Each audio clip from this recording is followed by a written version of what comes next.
Hello everyone, welcome to our YouTube channel RNCC nursing online coaching. So आज की जो class के अंदर हम डिस्कस करने वाले हैं वो अगेन एक MCQ बेसिस अपनी क्लास रहने वाली है, जो कि टारगेट होगी basically Rajasthan CHO, Uttarakhand CHO, RML Lucknow, JIPMER और PGI जैसे एग्जाम्स के अंदर। ठीक है, क्योंकि हम ऐसे टॉपिक्स को चूज करके हम क्वेश्चन सेशन बना रहे हैं जो कि आपके आने वाले एग्जाम्स के अंदर आपको देखने को मिलेंगे क्वेश्चन। ठीक है, तो बिना किसी समय की अपन बर्बादी किए डायरेक्ट अपन अपने क्वेश्चन सेशन के ऊपर चलते हैं। सो ये रहा अपना आज का फर्स्ट क्वेश्चन। शुरू करते हैं आज का हमारा first question. What is the early sign of increase ICP? Increase ICP का अर्ली साइन हमें यहाँ पे पूछा है। ICP का मतलब होता है इंट्राक्रेनियल प्रेशर। सो इसके अंदर अर्ली साइन पूछा है जब किसी पेशेंट का ICP का जो लेवल है वो बढ़ जाता है। सो पेशेंट में कौन सा अर्ली साइन देखने को मिलेगा? ऑप्शंस में अपने Altered level of consciousness, decrease level of consciousness, bradycardia या फिर all of the above. Answer की तरफ जाने से पहले सबसे पहले अपन बात कर लेते हैं नॉर्मल ICP की। ठीक है, सो अपनी बॉडी में जो नॉर्मल ICP है वो कितना होता है? 5 to 15 mm ऑफ Hg। कई बार क्वेश्चंस में आप अपने को डायरेक्ट ICP का लेवल पूछ लेते हैं कि नॉर्मल लेवल क्या रहता है। सो 5 to 15 mm ऑफ Hg। ठीक है, अब अगर ये नॉर्मली ICP अपनी बॉडी में 5 to 15 mm ऑफ Hg के अंदर रहता है, ठीक है, अब अगर इसका लेवल 20 से ज़्यादा बढ़ गया है, ठीक है, तो ये एक प्रकार की क्या है? मेडिकल इमरजेंसी कंडीशन हो जाती है। ठीक है, 20 से अगर ऊपर गया है तो ठीक है, above the 20 mm of Hg it's called medical emergency condition. ठीक है, सो इस कंडीशन के अंदर क्या होता है? ICP के अंदर जो हमारा ये ICP बढ़ता कैसे? सबसे पहले बात कर लेते हैं क्या क्या इसका रिस्क फैक्टर रहता है। सबसे पहले तो इंजरी, डायरेक्ट अगर अपन हेड पे इंजरी हुई है तो इंजरी से क्या होगा? ब्रेन के अंदर क्या हो जाएगी? ब्लीडिंग क्या करेगी? जो ब्रेन टिश्यू को है वो कंप्रेस करेगी, मतलब ब्रेन के अंदर प्रेशर को है जो बढ़ा देगी। ठीक है, सो ये अपन रिस्क फैक्टर हो गए। रिस्क फैक्टर के बाद में अब ये जो अगर प्रेशर बढ़ गया है तो पेशेंट के अंदर क्या क्या चीज़ देखने को मिलेगी? सो अगर पेशेंट एडल्ट है तो फिर क्या साइन देखने को मिलेगा, और अगर पेशेंट जो है वो इन्फेंट है तो हमें क्या अर्ली साइन देखने को मिलेगा? ठीक है, क्वेश्चन दोनों प्रकार से ही पूछा जा सकता है एग्जाम के अंदर। सो अगर पेशेंट एडल्ट है तो क्या देखने को मिलेगा? Altered level of consciousness. अगर पेशेंट एडल्ट है तो अल्टर्ड लेवल ऑफ कॉन्शियसनेस देखने को मिलेगा, अर्लीस्ट साइन। अगर पेशेंट इन्फेंट है तो वॉमिटिंग जो है वो पेशेंट के अंदर देखने को मिलेगी अगर वो बच्चा है तो। अपने को यहाँ पे क्वेश्चन में क्या ऑप्शन दिया गया है? अल्टर्ड लेवल ऑफ कॉन्शियसनेस बताया गया है। ठीक है, तो सबसे पहला और अर्लीस्ट साइन क्या मिलेगा? Altered level of consciousness. ठीक है, उसके बाद में डिक्रीज भी होगी कॉन्शियसनेस, उसके बाद में ब्रेडिकार्डिया भी देखने को मिलेगा। ठीक है, ICP के अंदर ये तीनों चीज़ देखने को मिलेगी, बट अपने को यहाँ पे क्वेश्चन में पूछा गया है अर्ली साइन। तो अर्ली साइन कौन सा होगा यहाँ पे? Altered level of consciousness. इसी के साथ ही ICP जब बढ़ता है तो एक कुछ सिम्टम्स अपने को देखने को मिलते हैं जिन्हें अपन क्या बोलते हैं? Causing triad. ठीक है, कुसिंग ट्रायड या कजिंग ट्रायड।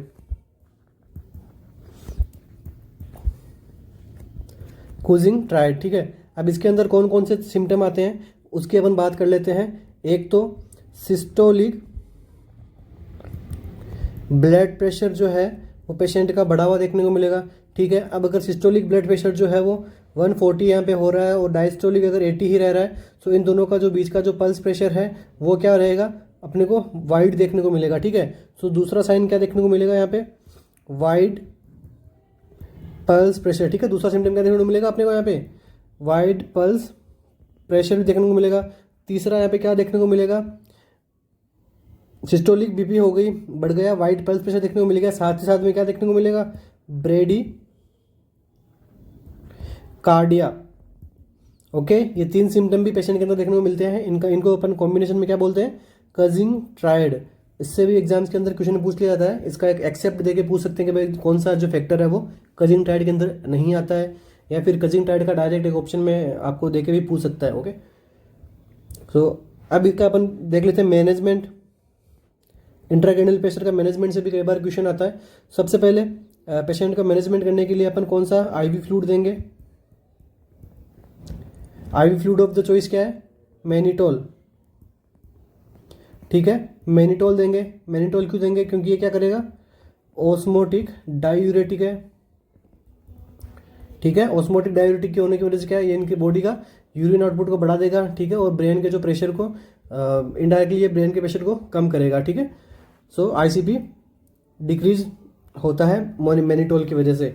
दूसरा, पोजीशन क्या देंगे पेशेंट को, कभी भी पेशेंट को जो है वो ट्रेंडेलन पर पोजीशन नहीं देंगे, क्योंकि उसके अंदर ऑलरेडी पेशेंट के अंदर प्रेशर बढ़ा हुआ है, ठीक है। सो पोजीशन देंगे यहाँ पे हेड इलेवेटेड पोजीशन रखेंगे यहाँ पे पेशेंट की, ठीक है। बेड की मोर देन 30 डिग्री यहाँ पे जो हेड इलेवेटेड रखेंगे, या फिर ऑप्शन में आ जाएगा तो सेमी फॉलोअर पोजीशन, ठीक है। सेमी फॉलोअर पोजीशन जो यहाँ पे पेशेंट को देंगे। साथ ही साथ में अपने को क्या देखने को मिल रहा है, यहाँ पे अल्टर्ड लेवल ऑफ कॉन्शियसनेस देखने को मिल रहा है। तो इसके अंदर क्या होता है कि जो ब्रेन की है वो ऑक्सीजन लेवल कम हो जाती है। सो यहाँ पे क्या करेंगे, पेशेंट को हाइपर वेंटिलेट करेंगे पेशेंट को, ठीक है। पेशेंट को क्या करेंगे, हाइपर वेंटिलेट करेंगे। और इसी के साथ ही अगर इन सब से भी अगर आईसीपी अपना कंट्रोल में नहीं हुआ है, सो फाइनल ट्रीटमेंट क्या कर देंगे, क्रेनियोटोमी, ठीक है। पेशेंट की जो है अपन क्रेनियोटोमी भी कर सकते हैं। सो ये बेसिकली अपने बॉडी के अंदर आईसीपी से रिगार्डिंग आने वाले क्वेश्चंस भी हमने यहाँ पे सोल्व कर लिए हैं। आई होप आपके आईसीपी से रिगार्डिंग आपका जो इंट्राक्रैनियल प्रेशर का टॉपिक है कंप्लीट हो चुका है यहाँ पे। इसके रिगार्डिंग कोई भी डाउट हो कमेंट बॉक्स में कमेंट कर सकते हैं आप। इस क्वेश्चन का जो करेक्ट आंसर रहेगा वो रहेगा option A, Altered level of consciousness. Next question आज का अपना, the core body temperature is measured from which of the following. Core body temperature के बारे में पूछा गया है कि कौन कौन सी जगह से अपन बॉडी का कोर बॉडी टेम्परेचर उसको अपन मेजर कर सकते हैं। ऑप्शन ए क्या है, rectum, B tympanic membrane, C axilla, D both A and B, ठीक है। सबसे पहले ये कोर बॉडी टेम्परेचर, ठीक है। कोर बॉडी टेम्परेचर होता क्या है, कोर बॉडी टेम्परेचर मीन्स अपनी जो बॉडी का जो टेम्परेचर होना, मतलब सेंट्रल टेम्परेचर, ठीक है। सेंट्रल टेम्परेचर ऑफ बॉडी अपन किसको बोलते हैं, कोर बॉडी टेम्परेचर, ठीक है। So central temperature body means अपन किसका टेम्परेचर, जो बॉडी के अंदर जो एक्चुअल जो सेल का क्या टेम्परेचर है, बॉडी के ब्लड का क्या टेम्परेचर है, टिश्यू का क्या टेम्परेचर है, ठीक है। सो अपन इनको अगर अपन इनका टेम्परेचर देखते हैं तो इसको अपन क्या बोलेंगे, कोर बॉडी टेम्परेचर, ठीक है। सो कोर बॉडी टेम्परेचर अपन किस से अपन मेजर कर सकते हैं, एक अपन मेजर कर सकते हैं रेक्टम से, दूसरा अपन मेजर कर सकते हैं टिम्पेनिक मेम्ब्रेन से, ठीक है। रेक्टम से कर सकते हैं, टिम्पेनिक मेम्ब्रेन से कर सकते हैं। So option number A and B both are correct. So अपना ऑप्शन जो क्या है, डी राइट हो जाएगा यहाँ पे, ठीक है। टिम्पेनिक मेम्ब्रेन और रेक्टम से, ओके। अब अगर क्वेश्चन की बात कर लेते हैं अपन नेक्स्ट, यहाँ पे अपने को देखने को मिलेगा क्या, रेक्टम। अगर यहाँ पे अपन पेशेंट का रेक्टम टेम्परेचर असेस कर रहे हैं, तो यहाँ पे कितनी देर तक अपने को टेम्परेचर असेस करने में वक्त लगेगा, 1 to 2 मिनट, ठीक है। हर एक लाइन में क्वेश्चन है 1 to 2 मिनट। दूसरा, रेक्टम टेम्परेचर को अपन most reliable and accurate method भी अपन बोलते हैं। इसके बाद में ये चिल्ड्रंस में मोस्ट कॉमन इसको यूज में करते हैं, ठीक है। अब दूसरा क्वेश्चन आता है अपना किससे, रेक्टल टेम्परेचर के इंसर्शन से, ठीक है। कई बार एग्जाम में पूछा गया है कि रेक्टल टेम्परेचर का जब असेस कर रहे होते हैं तो थर्मोमीटर को कितना इंसर्ट करना चाहिए। सो सबसे पहले अपन देख लेते हैं इन्फेंट के अंदर कितना इंसर्ट करना चाहिए, 0.5 to 1 इंच। उसके बाद में चाइल्ड में कितना करना चाहिए, चाइल्ड के में 1 इंच तक, ठीक है। इसके बाद में एडल्ट में 1 to 1.5 इंच तक जो है अपन इंसर्ट कर सकते हैं। नेक्स्ट, इंसर्शन से क्वेश्चन बनता है, इसके बाद में इसकी पोजीशन से क्वेश्चन बनता है। जो रेक्टल टेम्परेचर करते हैं तब अपन क्या पोजीशन देते हैं, सो पोजीशन देते हैं अपन यहाँ पे कौन सी, लेफ्ट लेटरल पोजीशन जो अपन पेशेंट को प्रोवाइड करते हैं, ठीक है। साथ ही साथ में इससे एक और क्वेश्चन बनता है कि कौन से पेशेंट में रेक्टल टेम्परेचर जो कॉन्ट्रा इंडिकेटेड होता है, सो ये होता है कार्डियक पेशेंट्स के अंदर, ठीक है। कार्डियक पेशेंट्स के अंदर जो है वो रेक्टल टेम्परेचर जो है कॉन्ट्रा इंडिकेटेड हो जाता है। क्यों कॉन्ट्रा इंडिकेटेड होता है, क्योंकि कार्डियक में अगर उसका जो अगर किसी पेशेंट को कार्डियक प्रॉब्लम होती है तो क्या होता है, अगर उसमें अगर अपन रेक्टल टेम्परेचर सर्च करते हैं तो जो अपन जीआई के अंदर एक नर्व अपन देखने को मिलती है, वेगस नर्व है, ठीक है। अगर अपन रेक्टम से उसका टेम्परेचर मेजर करेंगे तो इन्हें वेगस नर्व स्टिमुलेट हो जाएगी। वेगस नर्व क्या एक्शन रहता है, ये पैरासिम्पैथेटिक एक्शन करती है, ठीक है। पैरासिम्पैथेटिक एक्शन करेगी तो क्या करेगी, ये अपनी बॉडी की जो हार्ट रेट है, ठीक है, अपने हार्ट की जो हार्ट रेट है उसको स्लो कर देगी, ठीक है। सो कार्डियक पेशेंट में ये क्या करती है, कॉन्ट्रा इंडिकेटेड होती है रेक्टम से लिया जाने वाला टेम्परेचर। नेक्स्ट अपने को ऑप्शन में दिया गया कौन सा टेम्परेचर, एक्जिला। एक्जिला के बारे में भी अपन देख लेते हैं। सो एक्जिला के लिए अपने को कितने मिनट तक थर्मोमीटर रखना पड़ेगा, 3 to 5 मिनट तक थर्मोमीटर रखना पड़ेगा।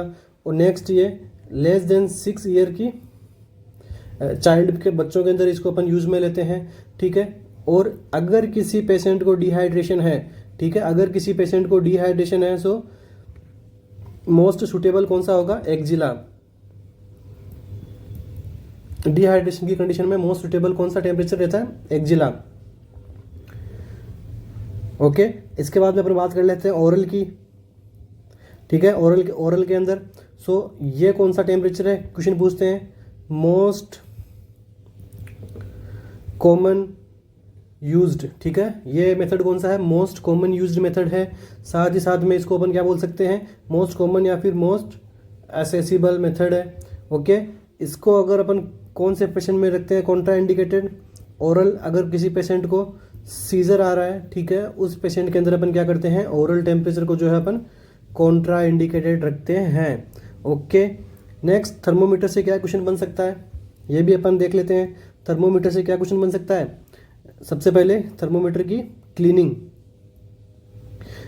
से अपन क्वेश्चन पूछ लेते हैं। सो इसके अंदर क्या रहता है, ऑप्शन फर्स्ट में थर्मोमीटर बिफोर यूज के अंदर किस प्रकार क्लीनिंग करते हैं, बिफोर यूज में करते हैं अपन बल्ब टू स्टीम, ठीक है। यहाँ पे अपन थर्मोमीटर का ये बल्ब है और ये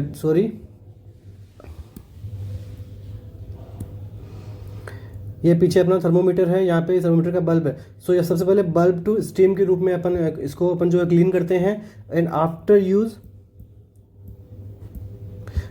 क्या करते हैं, स्टीम टू बल्ब, ठीक है। इससे भी कई बार अपने एग्जाम्स के अंदर क्वेश्चन देखने को मिलता है। अब इससे और क्या क्वेश्चन बन सकता है, टेम्परेचर थर्मोमीटर से अपन उस क्वेश्चन बन सकता है डिसइंफेक्टेंट, ठीक है। थर्मोमीटर को डिसइंफेक्टेड करने के क्या क्या आप किन चीज़ों से अपन डिसइंफेक्टेड कर सकते हैं, सबसे पहले अपन डिसइंफेक्टेड कर सकते हैं डेटॉल से, उसके बाद में कर सकते हैं सेवलॉन से, इसके बाद में कर सकते हैं लाइसोल से, इसके बाद में कर सकते हैं फ्रिग्नॉल से। अब इनका क्या करता है, रेशियो पूछते हैं एग्जाम के अंदर, ठीक है, रेशियो कितना होता है, ठीक है। डिटॉल एंड जो वाटर का जो रेशियो है वो कितना होता है।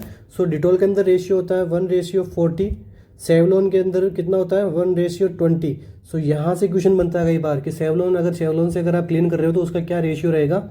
लाइसोल से कितना रहेगा 1:40, फ्रिग्नॉल से कितना रहेगा 1:40, ठीक है। अब इसका ड्यूरेशन पूछ लेते हैं कई बार एग्जाम के अंदर कि ठीक है इस सॉल्यूशन के अंदर कितने ड्यूरेशन तक अपन उसको डिप करेंगे तो वो डिसइंफेक्टेड हो जाएगा। सो इन सभी के अंदर 5 मिनट, सेवलॉन के अंदर भी 5 मिनट, बट लाइजोल जो है वो 3 मिनट के अंदर ही इसका डिसइंफेक्शन का काम कर देता है।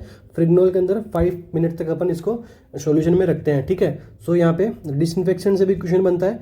और अपन ने क्या देख लिया यहाँ पे, कोर बॉडी टेम्परेचर अपन ने यहाँ पे पढ़ लिया है।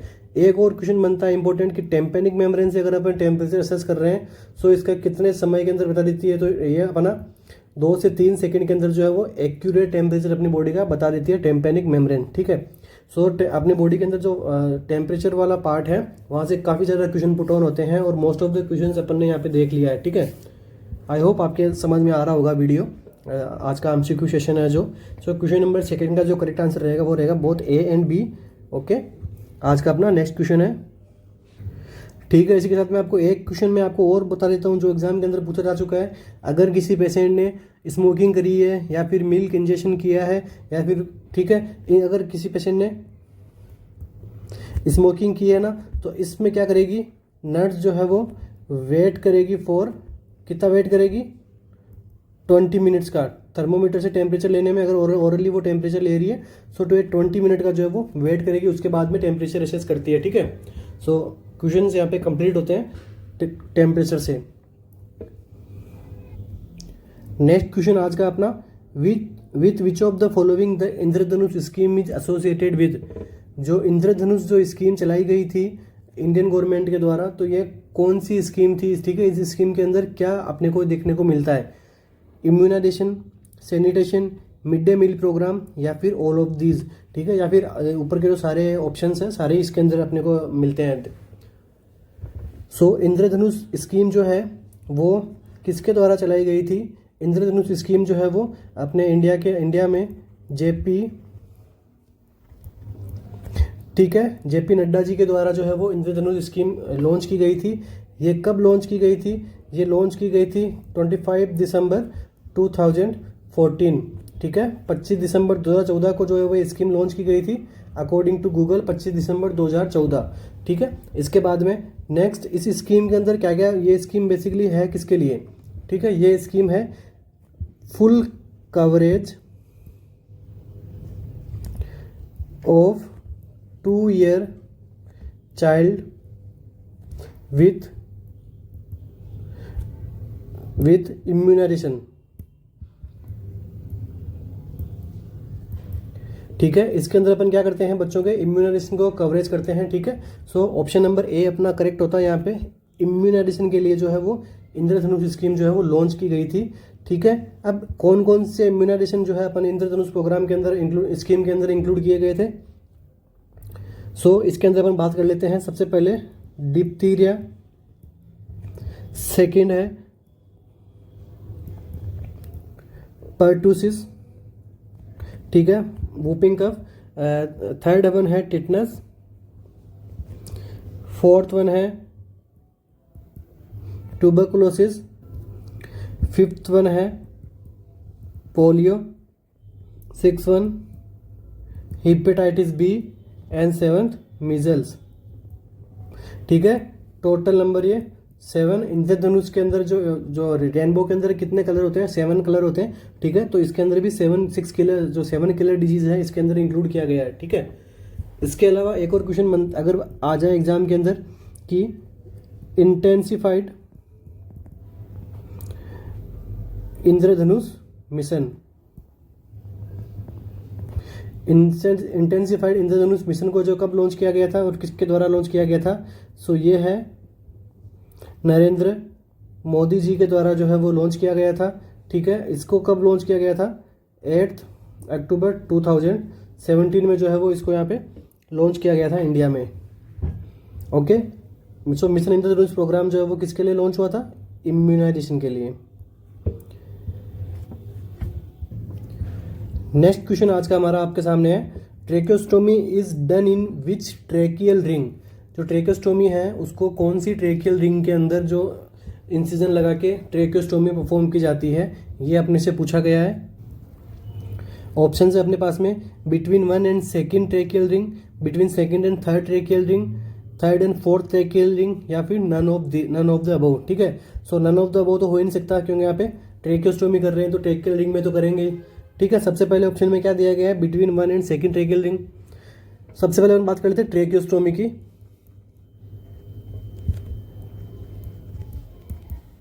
ठीक है। ट्रेकियोस्टोमी क्या होती है, ट्रेकियोस्टोमी होती है अगर किसी पेशेंट में अपर एयरवे ऑब्स्ट्रक्शन हो गया है, सो इस कंडीशन में जो पेशेंट को है उसको ट्रेकियोस्टोमी परफॉर्म की जाती है, ठीक है। सो इस क्वेश्चन का जो करेक्ट आंसर रहेगा वो रहेगा क्या, 2nd and 3rd tracheal ring, ठीक है। जो पेशेंट की 2nd एंड 3rd जो ट्रेकियल रिंग है उसके अंदर जो है वो इंसिजन लगा के उसको ओपन करके वहाँ पे जो ट्रेकियोस्टोमी ट्यूब को जो इंसर्ट किया जाता है, ठीक है। अब ट्रेकियोस्टोमी ट्यूब है ये होती है 2 टाइप की, अपन ट्रेकियोस्टोमी ट्यूब डाल सकते हैं पेशेंट को। First one temporary tracheostomy, second is permanent tracheostomy. So अब इनसे अपने को क्या क्वेश्चन देखने को मिलता है एग्जाम्स के अंदर वो अपन डिस्कस कर लेते हैं। सबसे पहले इनका क्या ड्यूरेशन मिलेगा, इनसे एक ही एग्जाम के अंदर देखने को मिलता है इसका टाइम ड्यूरेशन, कितने दिनों तक करते हैं। सो टेम्परेरी ट्रेकियोस्टोमी है जो 14 to 21 डेज तक करते हैं, और परमानेंट ट्रेकियोस्टोमी है जो मोर देन 41 डेज तक अगर रखनी हो पेशेंट के लिए, ठीक है, तो उसके लिए अपन ट्रेकियोस्टोमी करते हैं, ठीक है। ट्रेकियोस्टोमी अपन किस लिए करते हैं, फॉर लॉन्गर ड्यूरेशन, ठीक है, लॉन्गर ड्यूरेशन के लिए। अगर किसी पेशेंट को लेस देन 14 डेज के लिए अगर उसका एयरवे ऑब्स्ट्रक्शन के लिए अपने को वहाँ पे कुछ कोई एयरवे ओपनिंग के लिए अपने को कुछ चीज़ अपने को इम्प्लांट बॉडी के अंदर कुछ लगाना है, तो वो इसके यहाँ पे क्या लगाएंगे, कौन सी ट्यूब लगाएंगे यहाँ पे, अगर लेस देन 14 डेज के लिए कौन सी ट्यूब लगाएंगे, तो वो होती है एंडोट्रेकियल ट्यूब, ठीक है। लेस देन 14 डेज के लिए अगर अपने को रखती है, शॉर्ट ड्यूरेशन के लिए रखना है तो इटी ट्यूब यूज़ करेंगे, और अगर लॉन्गर ड्यूरेशन के लिए रखना है तो कौन सी यूज़ करेंगे, ट्रेकोस्टोमी ट्यूब यूज़ करेंगे। दोनों ही अपर एयरवे के लिए काम में आती है। नेक्स्ट क्या क्वेश्चन अपने को देखने को मिल जाता है इससे, नेक्स्ट अपना क्वेश्चन बनेगा इससे किससे, कफ प्रेशर से। जो ट्रेकोस्टोमी ट्यूब है उसका कफ प्रेशर कितना होता है। कफ प्रेशर अपन यहाँ पे रखते हैं 15 to 25 mm ऑफ Hg, ठीक है। 15 से 25 जो है वो नॉर्मल कफ प्रेशर रहता है ट्रेकियोस्टोमी की ट्यूब के अंदर कफ का। इस कफ को मेजर करने के लिए कौन सा अपन इक्विपमेंट रखेंगे, इसको अपन बोलते हैं एनेरॉइड मैनोमीटर, ठीक है। इससे भी क्वेश्चन आया हुआ है, कफ प्रेशर से भी कुछ क्वेश्चन आया हुआ है, यहाँ पे डे से भी क्वेश्चन आया हुआ है, और परमानेंट टीटी के लिए कौन कितने डेज करते हैं उसका भी क्वेश्चन आया हुआ है। ये भी अपने को क्वेश्चन में पूछा गया है, और अपर एयरवे के लिए मतलब हर लाइन के अंदर क्वेश्चन पुट ऑन हो चुके हैं प्रीवियस एग्जाम्स के अंदर, ठीक है। सो हर एक टॉपिक यहाँ पे इंपॉर्टेंट है। और इसी के साथ ही अगर इस कफ प्रेशर अगर 15 से कम हो जाए तो पेशेंट को कौन सी रिस्क होगी, एस्पिरेशन की, ठीक है। एस्पिरेशन की रिस्क जो पेशेंट के अंदर बढ़ जाएगी। अगर किसी पेशेंट के अंदर मोर देन 25 का अगर इन्फ्लेट कर दिया है, ठीक है, ट्यूब को, तो यहाँ पे कौन सी क्या कॉम्प्लिकेशन हो जाएगी, इंजरी की, ओके। सो ये भी अपने को ध्यान में रखना है। इसके बाद में क्वेश्चन बनता है क्या, सक्शनिंग से। अगर किसी पेशेंट के ट्रेकोस्टोमी लगाइए तो सक्शन कब करना चाहिए, इससे भी क्वेश्चन आता है एग्जाम के अंदर।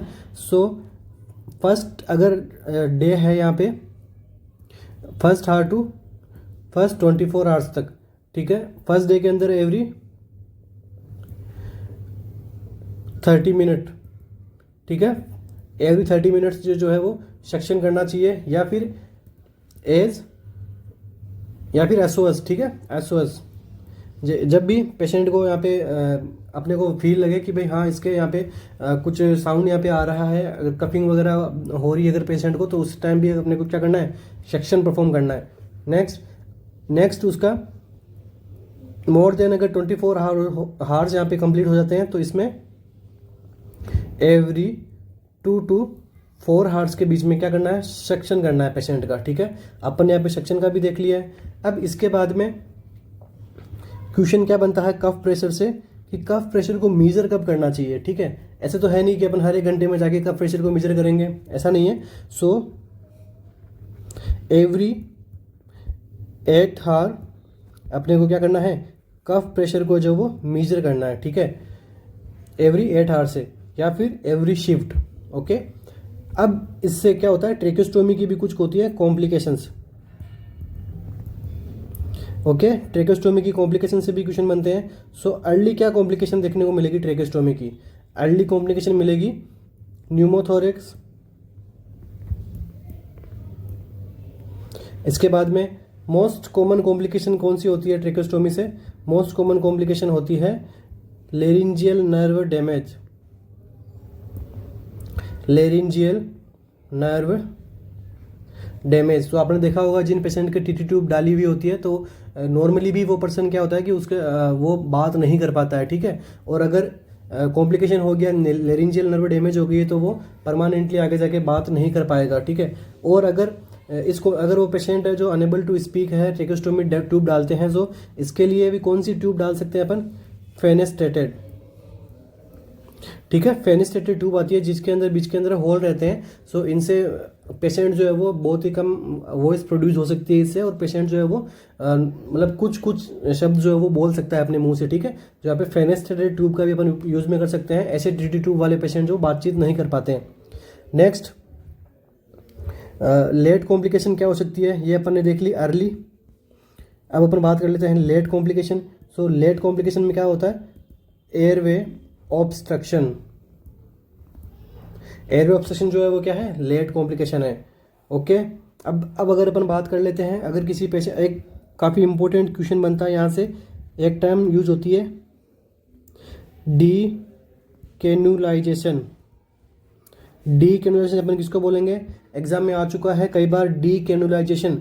डी कैनुलाइजेशन होता है रिमूवल ऑफ ट्रेकियोस्टोमी ट्यूब, ठीक है, रिमूवल ऑफ ट्रेकियोस्टोमी ट्यूब को अपन क्या बोलते हैं, डी कैनुलाइजेशन। नेक्स्ट क्वेश्चन बनता है इससे कि प्लेसमेंट कहाँ करते हैं ट्रेकियोस्टोमी का, ये भी कई बार क्वेश्चन में पूछा गया है एम्स जैसे एग्जाम्स के अंदर। टीटी ट्यूब का अगर प्लेसमेंट कहाँ करते हैं,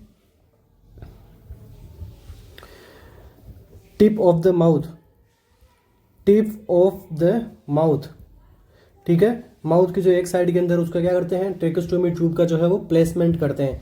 नेक्स्ट क्वेश्चन क्या बनता है ट्रेकोस्टोमी से, नेक्स्ट क्वेश्चन बनता है प्लेसमेंट के लिए कौन सी अपन टेप को यूज में करते हैं। सो टेप का नाम क्या होता है, वेलक्रो टेप, या फिर दूसरा क्या नाम इसका, ट्विल टेप, ठीक है।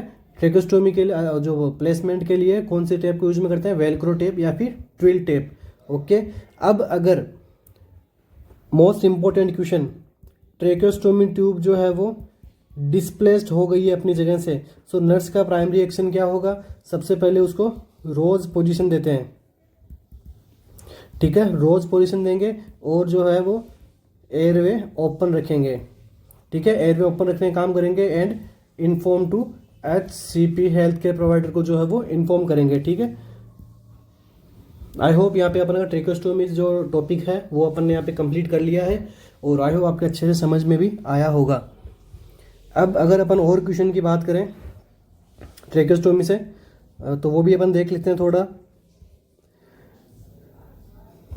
ट्रेकोस्टोमी से अगर बच्चे के अंदर ट्रेकोस्टोमी डाल रहे हैं तो वहाँ पे क्या देखने को मिलेगा अपने को, ट्रेकियो इसोफेजियल फिस्टुला जो है वो बेबी के जो ट्रेकिया के अंदर ट्रेकियो इसोफेजियल फिस्टुला भी क्रिएट हो सकता है अगर मोर देन प्रेशर कितना रहेगा 20 mm ऑफ HD से अगर प्रेशर ज़्यादा रहा तो यहाँ पे ट्रेकियो इसोफेजियल फिस्टुला की कंडीशन भी देखने को मिलती है। अब ट्रेकियो इसोफेजियल फिस्टुला से भी एक इंपॉर्टेंट क्वेश्चन बनता है, वो भी मैं आपको बता देता हूँ। इसके अंदर हमें 3C साइन देखने को मिलते हैं, कौन कौन से, चोकिंग, साइनोसिस,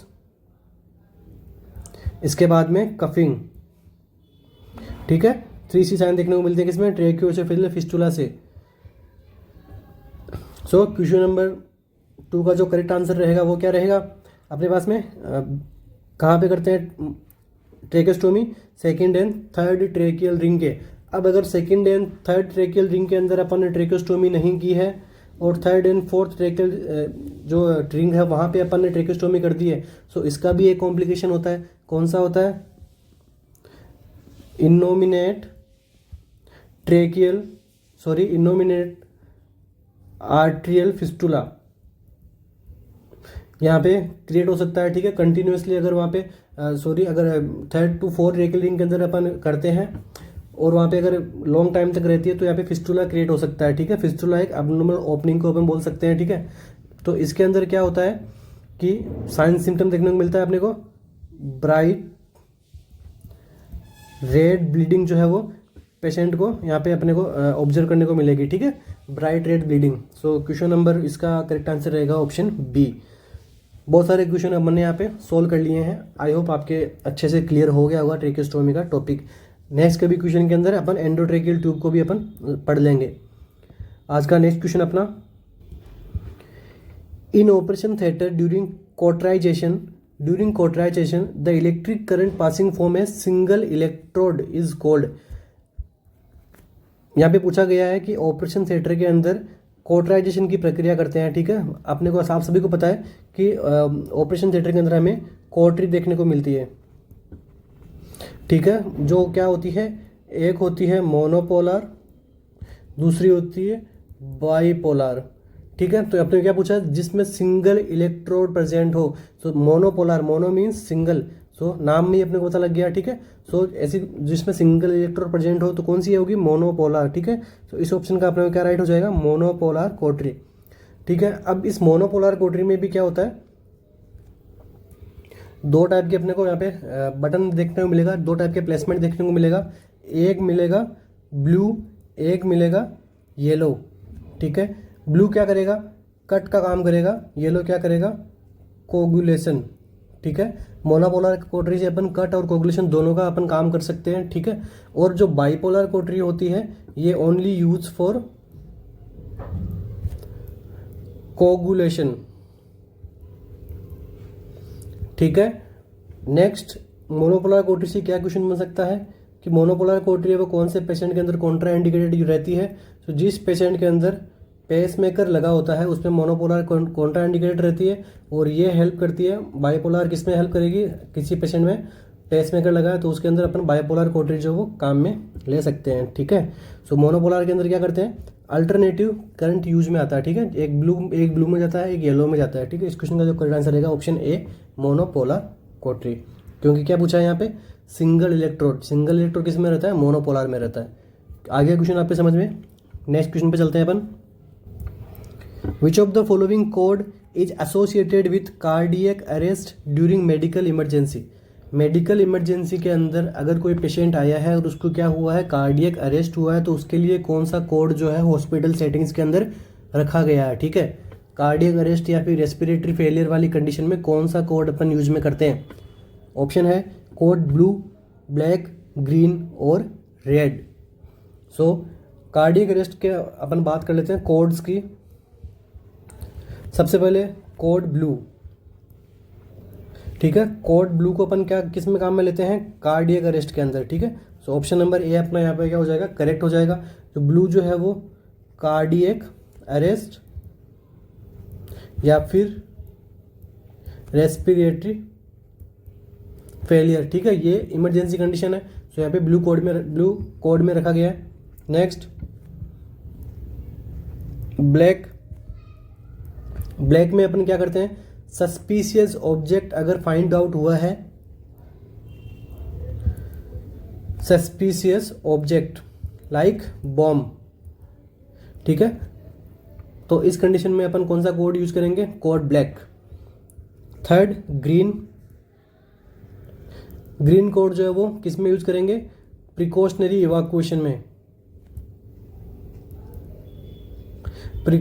इवाक्यूएशन में, अपन जो है वो ग्रीन कोड यूज में लेते हैं। नेक्स्ट कौन सा है, कोड रेड जो है वो फायर में यूज में लेते हैं।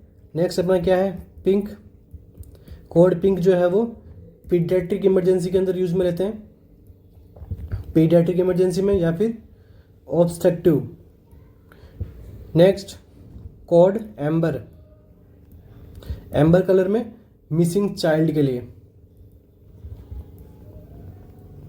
कोड यूज में लेते हैं, ठीक है। कुछ इस प्रकार के कोड जो है वो हॉस्पिटल सेटिंग्स के अंदर काम में ले जाते हैं, जो कि इन कंडीशन के अंदर यहाँ पे हमें देखने को मिलते हैं। सो कोड ब्लू जो है वो कार्डियक अरेस्ट के अंदर काम में लेते हैं, मेडिकल इमरजेंसी के अंदर।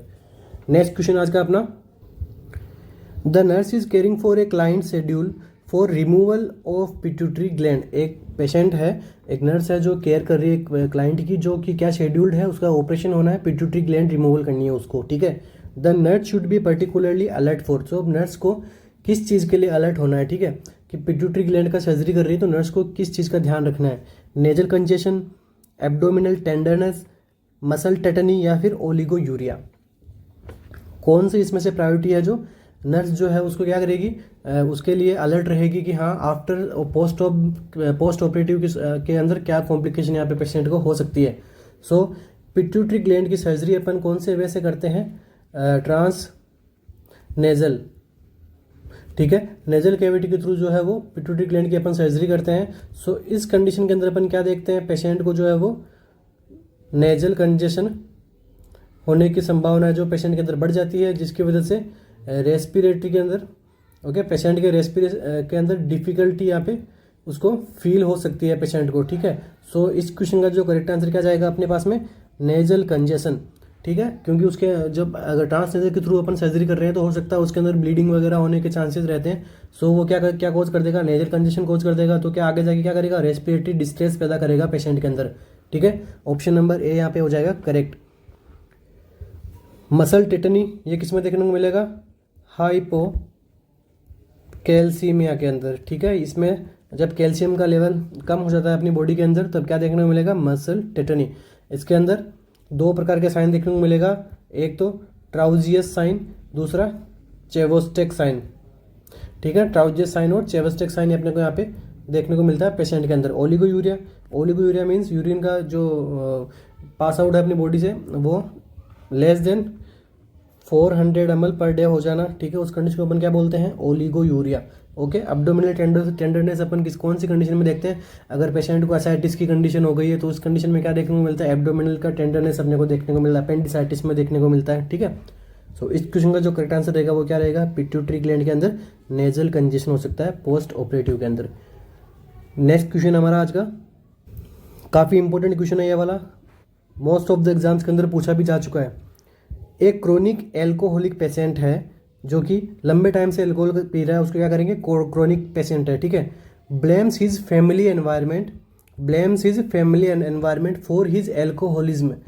एक पेशेंट है जो लंबे टाइम से एल्कोहल का कंज्यूम कर रहा है और वो फैमिली को जो है उसको ब्लेम कर रहा है कि हमारी फैमिली का एनवायरनमेंट ऐसा है, गंदा है या फिर फेवरेबल नहीं है, स्ट्रेसफुल है। इस कंडीशन में मैं क्या कर रहा हूँ, ज़्यादा से ज़्यादा क्या कर रहा हूँ, एल्कोहल कंज्यूम कर रहा हूँ। ठीक है, दारू पी रहा हूँ। विच of the following defence mechanism was use by the patient.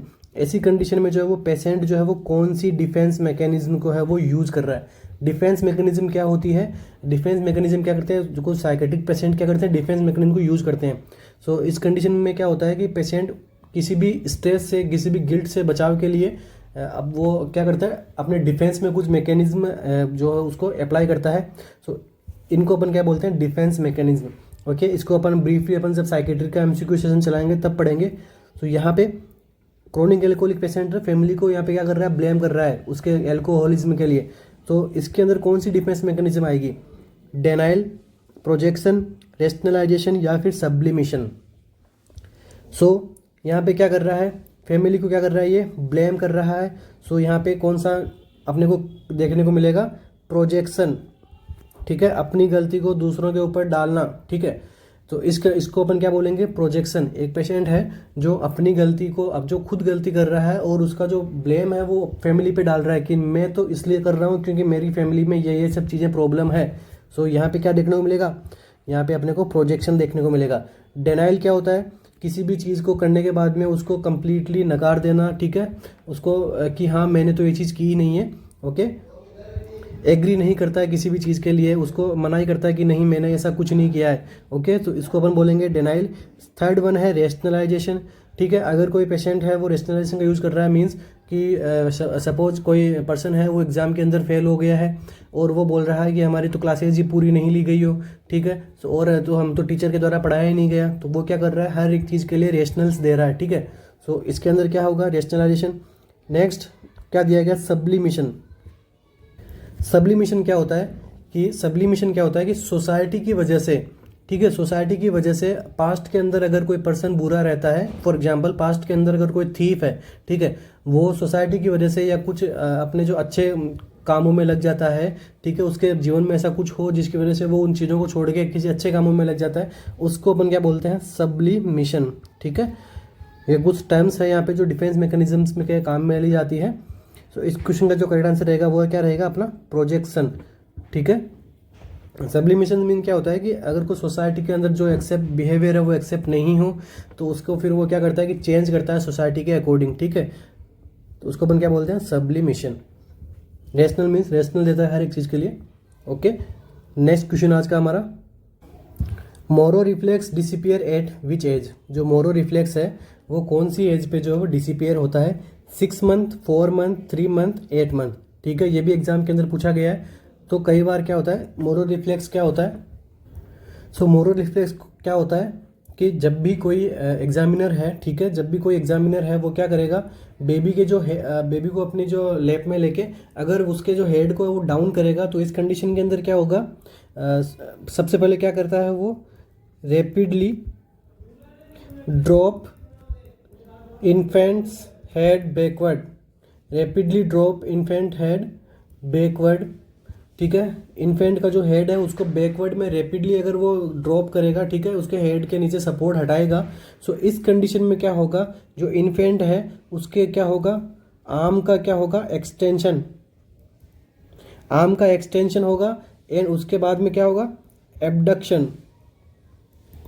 ठीक है, फर्स्ट क्या होगा, फर्स्ट फेज में क्या होगा, यहाँ पे आर्म का एक्सटेंशन होगा और एबडक्शन होगा, मीन्स आर्म जो है वो ओपन होगी। ठीक है, अपने बेबी भी क्या करता है, अपने बचाव के लिए क्या करता है, अपने आर्म्स को खोल देता है, अपने जो हैंड्स को है वो ओपन करता है यहाँ पे। ठीक है, आर्म्स एक्सटेंशन एंड एबडक्शन।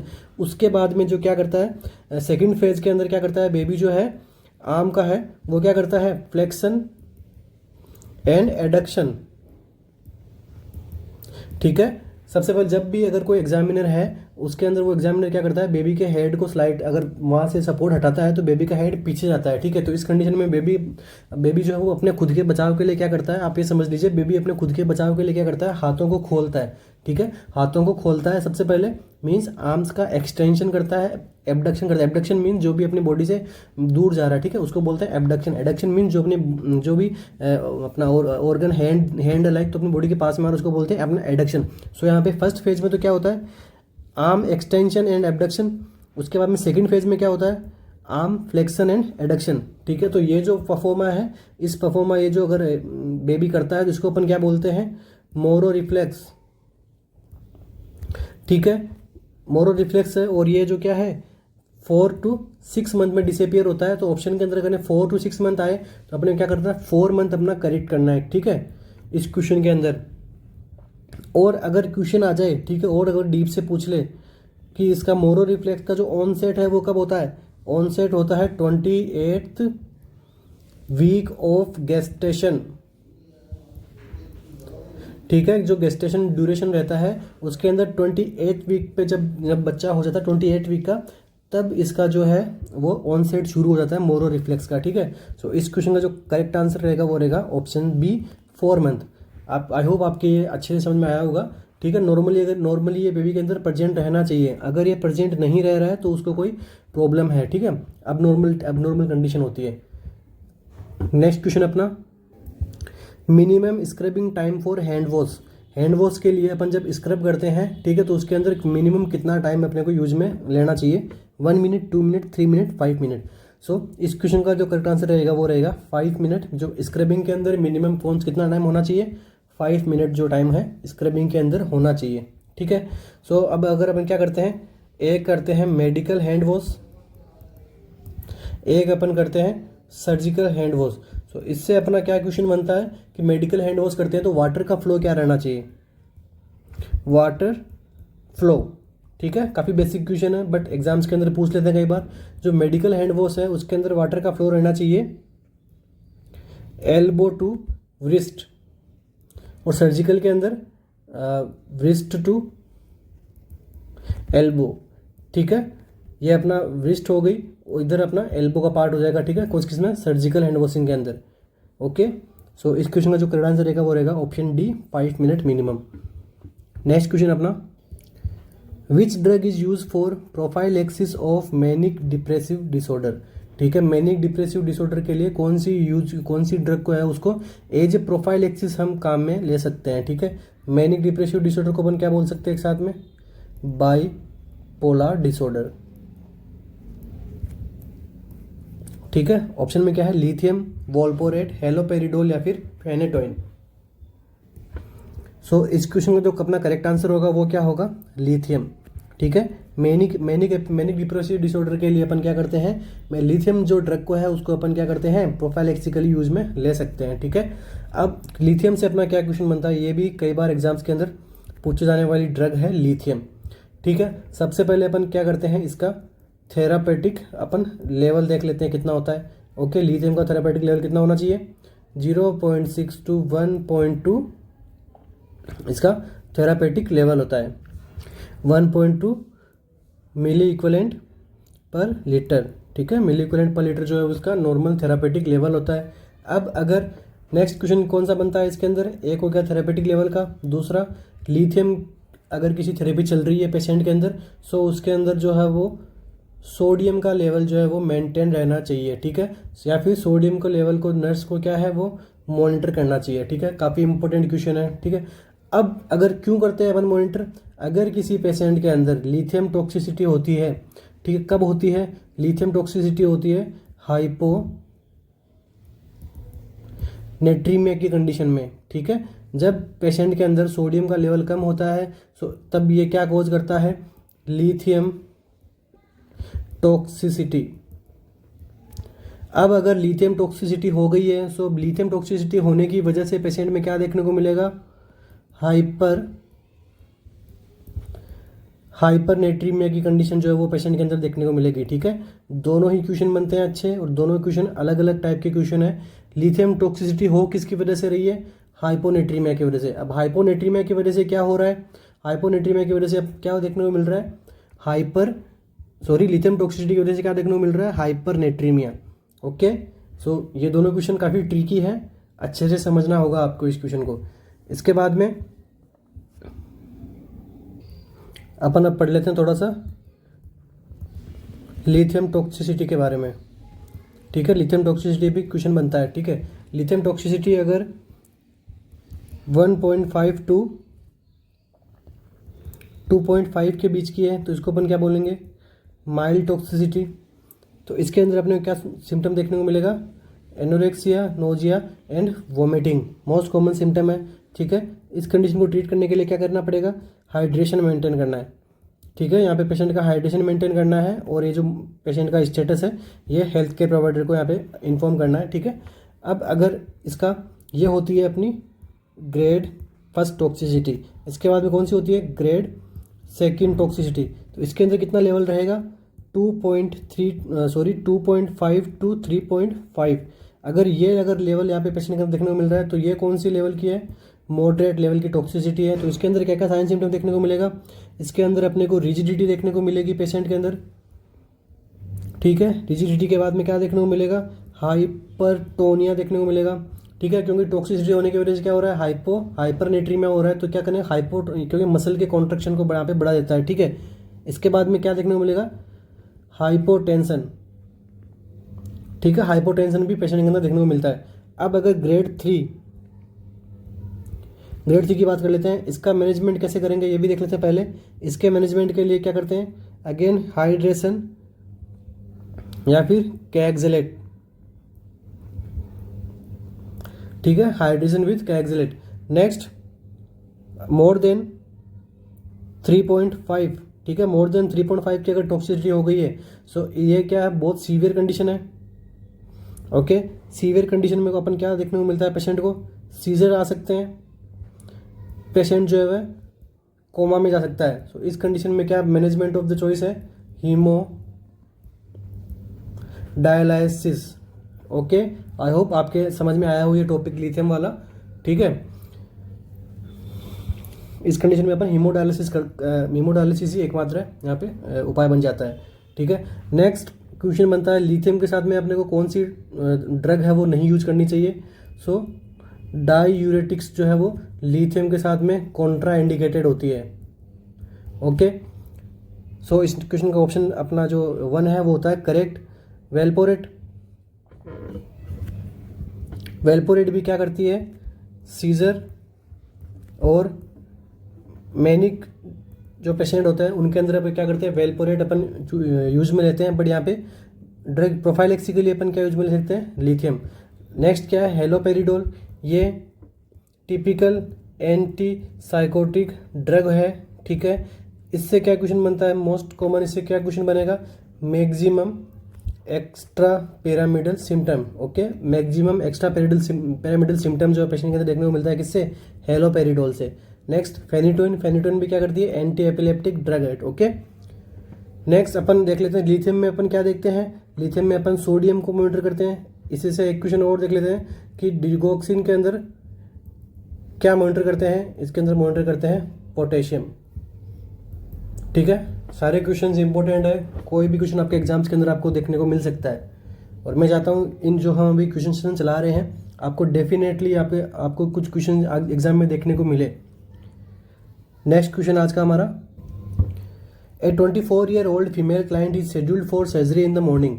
एक 24 साल की फीमेल क्लाइंट है, उसकी मॉर्निंग के अंदर, नेक्स्ट मॉर्निंग के अंदर उसकी क्या है, सर्जरी करनी है, ठीक है। विच of the following is the primary responsibility of the nurse. यहाँ पे नर्स की प्राइमरी रिस्पॉन्सिबिलिटी क्या हो जाती है, और ये अपने को पूछा गया है, प्राइमरी या फिर प्रायोरिटी, ओके। ऑप्शन में क्या दिया गया, taking the vitals, obtaining the permit, explaining the procedure, checking the lab work. Next morning उसकी सर्जरी होनी है, तो इस कंडीशन में पेशेंट क्या चेक करेगी, वाइटल्स जो है वो पेशेंट के चेक करेगी, जो नर्स है उसके वाइटल्स को चेक करेगी। नेक्स्ट ऑप्शन जो है वो क्या है, इसके अंदर जो प्राइमरी रिस्पॉन्सिबिलिटी नर्स की नहीं है, ठीक है, एक्सप्लेन करेगा प्रोसीजर को कौन करते हैं, डॉक्टर करते हैं, कंसेंट भी कौन लेते हैं, डॉक्टर्स ही लेते हैं, ठीक है, लैब वर्क को भी अपन डॉक्टर्स को भी अपन जो है वो भी वही इसका क्या करते हैं, चेकिंग करते हैं। Okay, so rest of the options are not correct, option A correct होता है यहाँ पे। नेक्स्ट क्वेश्चन आज का हमारा, which electrolyte has to be maintained in lithium therapy, अभी अपन ने पढ़ाई था। Question number A, option number A sodium, ठीक है, लिथियम के अंदर अपन सोडियम को मेंटेन करते हैं। पोटेशियम किसके अंदर करते हैं, डिगोक्सिन के अंदर करते हैं, ठीक है, डिजोक्सिन या डिगोक्सिन। ओके, कैल्शियम मैग्नीशियम जो अपन कैल्शियम का अपन किस में देखते हैं, अपन, और मैग्नीशियम को अपन थायराइड वाली कंडीशंस के अंदर अपन जो है वो इन कैल्शियम मैग्नीशियम का लेवल अपन चेक कर सकते हैं। मैग्नीशियम का अपन प्री एक्लेम्पसिया के अंदर यूज करते हैं मैग्नीशियम सल्फेट को, ठीक है, ये क्या करती है, एक्लेम्पसिया को कंट्रोल में रखती है। ओके, सो यहाँ पे क्वेश्चन में क्या पूछा है अपने को, लिथियम पूछा है, तो लिथियम यहाँ पे सोडियम, ओके, सोडियम को मेंटेन रखने की कोशिश करते हैं। अगर मेंटेन नहीं रहेगा, सोडियम का लेवल कम हो जाएगा, तो क्या कोज करेगा, लिथियम टॉक्सिसिटी। अब जब लिथियम टॉक्सिसिटी हो गई तो क्या होगा, हाइपर नेट्रीमिया देखने को मिलेगा पेशेंट के अंदर, सोडियम का लेवल बढ़ा हुआ मिलेगा अगर टॉक्सिसिटी हो गई है तो। नेक्स्ट क्वेश्चन आज का अपना, which drug is relatively Contra indicated in breast feeding, ऐसी कौन सी ड्रग है जो रिलेटिवली कॉन्ट्रा इंडिकेटेड होती है ब्रेस्ट फीडिंग के अंदर। ओके, ऑप्शन में है अपने सल्फोनिल यूरिया, प्रोप्रानोलोन, जूडोविडिन या फिर सिफेलोस्पोरिन। ओके, यहाँ पे सिफेलोस्पोरिन क्या है, एंटीबायोटिक्स है, ठीक है, तो ये तो एंटीबायोटिक्स ऑफ चॉइस होती है प्रेगनेंसी के अंदर, एंटीबायोटिक ऑफ चॉइस। ओके, इसके अंदर क्या आते हैं, सेप्ट्रैक्सोन वगैरह ये सब आते हैं, सिफेलोस्पोरिन, पेनिसिलिन आते हैं, ठीक है, तो ये क्या है, एंटीबायोटिक ऑफ चॉइस है, तो ये तो कतई कॉन्ट्रा इंडिकेटेड नहीं रहेगा, इसके अंदर कभी भी कॉन्ट्रा इंडिकेटेड नहीं रहेगा।